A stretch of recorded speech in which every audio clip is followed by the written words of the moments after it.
আমাদের টলিউডের সেলিব্রিটিরা এই ধরুন দেবলীনা অনিন্দ্য থেকে শুরু করে আরও অনেক অনেক বড় বড় সেলিব্রিটিরা তারা এবিপি আনন্দ এবং বড় বড় নিউজ চ্যানেলের গিয়ে লেকচার দেয় যে তারা নবমীর দিনে নাকি গরুর মাংস খাবে, তার আগের দিন পাঁঠার মাংস খাবে।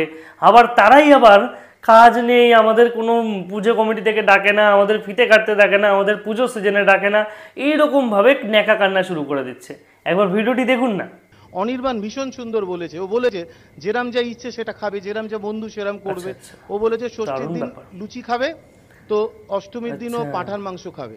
আমি বলছি আমি নবমীতে বিফও খাবো। আচ্ছা, ভীষণ একমত তোমাদের সঙ্গে আর কি। আমি নিরামিষাশী সে কথা আলাদা, কিন্তু পাঁঠা এবং বিফ দুটোই দারুণ রান্না করতে পারি। কাজে ওই অষ্টমীর দিন আর নবমীর দিন আমাকে ডেকো, আমি রান্নাটা করে দেবো।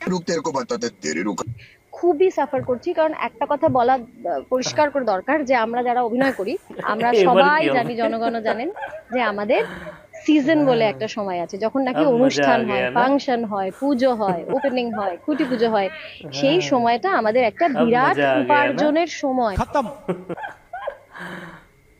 Bye bye tata goodbye गया।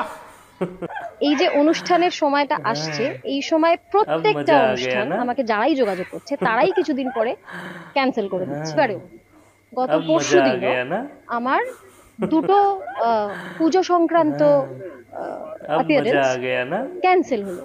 ফাইনাল ছিল, ডেট ফাইনাল ছিল, সব ছিল, ক্যান্সেল হলো।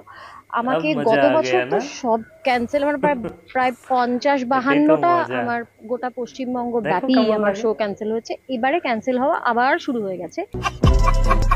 দেখলেন তো ভিডিওটি দেখার পর আপনারা হাসি পাচ্ছে না? যে এরাই আবার বড় বড় মাতব্বরি করে টিভির মধ্যে গিয়ে ভাষণ দিচ্ছে, বিভিন্ন নিউজ চ্যানেলে গিয়ে ভাষণ দিচ্ছে যে আমরা অমুক মাংস খাবো, আমরা গরুর ইয়ে খাবো, এই সমস্ত নানা রকমভাবে মানে কথাবার্তা বলে যাচ্ছে তারা টিভি চ্যানেলে দাঁড়িয়ে। আবার তারাই আবার ন্যাকা কান্না করছে আমাদের পুজোর সময় কেন ডাকছে না, আমাদের বাজারটা খারাপ হয়ে যাচ্ছে। আরে ভাই, তোরা হিন্দুদের যে মাতা, গরু মাতা, গোমাতা, তাকে তোরা পুজো না করে তাকে খাচ্ছিস, আবার তাকে নিয়ে জ্ঞান দিচ্ছিস, সমস্ত কিছু বলছিস, আবার তোকে ডেকে পুজো উদ্বোধন করাবে এই হিন্দুরাই। লজ্জা করে না তোদের? লজ্জা করে না? এই দেবলীনাকে বলছি, ওই অনিন্দকে বলছি, এদেরকে বলছি, আগে এদেরকে খুব শ্রদ্ধা করতাম, সম্মান করতাম, এরা খুব ভালো অভিনয় করে। কিন্তু যখন থেকে এদের আসল মুখোশটা বেরিয়ে এসছে না, মুখোশটা খুলে আসল মুখটা বেরিয়ে এসছে না, তখন থেকে এদের প্রতি ঘৃণা এসে গেছে।